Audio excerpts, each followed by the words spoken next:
te whaatalo whātu I lau whaafonga angai le nei fo I tae au, ma lo le soifua manuia, alo mai o tālala Radio Samoa. Wa mana o le Green Party e whaate ese Darlene Tana po o le sai lalo lana whaamalumalunga mai le pāle bene. Whaamauninga lea mai se tasi o na taita e Chloe Swarbrick ma I lona finangalo whaalia, wo o I le taimi watatau waiona whai e tāna le mea tonu e whaamawai. Ma sino Iulai lea nalu e seila tamaita I whaipule mai le Green Party, ma o leo lo o tūto o tasi nei pe ta e le o lava le Greens ma whai mai ai, watatau o na whaau ngā le tū la fono e whaatea e se ai. O le umai o le pālota le pāti na lafo I loa le email I le whaipule I a tāna ma whaailoa I ai. Ma o le mata upu lava fo I le nei na tusi ai le pāti, a ngā I le whafonga o le mauta. O le whaiunga na whailo mai ana pō, lea whaato a whaatau nuu leo le whonotanga na talo. E whaia I le masino se tema o na otangi na sulu ai tāna le tū la fono. O le ana le ma whaia o na whaatau nuu I lea taimi. O le tangi a tāna na sulu ai le whaamisinonga Italia tuai so e so enga ale pāti. O lea o te ena e le whaamisinonga mā walunga. O le pālota le Greens wa iai nei whaatasi ma le tali, mai le whaamisinonga, wata oto ai nei le whaaiunga le nei mata upu I le whafonga whitalai. A matatu I le asonga fu o le vaiaso asa, wana tatala mai le avanoi tangata whai ngā luenga le Kiwi Rail o lo fia o I le vaea, e le si talai. O voluntary redundancies nei wa whaia a o tau whaapālen yei tū pele pulenga. Ma o sa waile mai a whaitau māsina, o whaatala noa le nei lava mata upu.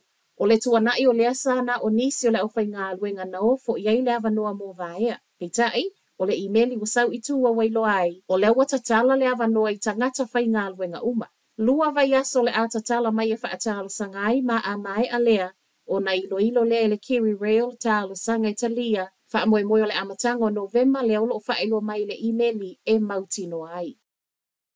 E alu atu lava le masina le nei o ke topa, ma alu atu ai le Migrant Exploitation Protection Work Visa. O le visa ono masina le nei na whaaofi mai le whainga malo le leiba I le lua whenua tasi. E whaawhaingo fie ai e tangata whainga luenga mai fafo, o na tu ua whale whainga luenga, e le o le leo na waaia I lato I se taimi vave, ai whaatu la fono I na pea, le nofo I totonu a New Zealand. O ne pui ngai whaapea ia mawai le ava noe toi sa ili ai sa isi ngā luenga fou, a o le visa fou foi. Peitai o ne pui ngole a le to iai, a matamai le aso tolu tasi o ke topa. Le ai se afia ngole visa ono masina mua e whaamatu mai. Peitai o le visa lo na lua ono masina I toi whaatala sanga, o le a le to iai. Saunoanga le Minister o le Immigration Erica Stanford, o ni teu unga o lo o tau lai le pui ngo tangata whai ngā luenga mai fafo. E ala lea I le mawhai o na vave o ese ma o ta iala fo I o lo o iai I le taimi nei, e le o maoti.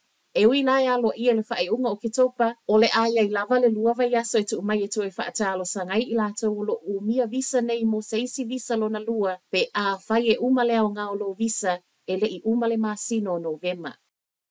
O le soe ave e sema yei containers sai lunga o le va ale mana wanui a New Zealand, le ua maa ngoto I Samoa. E tolu containers e tatau na ave e seo nisi e whaapeo leo lo upe upea I le taimi nei, ma ua whaamaunia mai ai le amia New Zealand lo o ngā lulu nei ma le Ark Marine e au mai a Utah containers nei. O lo fua e tolu aso e whaiai ngā luenga nei pe a tūsai fo I mawinga o le tau. O fua nga fo I le amia New Zealand, o le ua mai a ioi na mai e le malo o Samoa. Matala whaai u? E tā ua le tau mawhai e whaatu mautala vau e no nofo pē I New Zealand mō lona tamau ainga.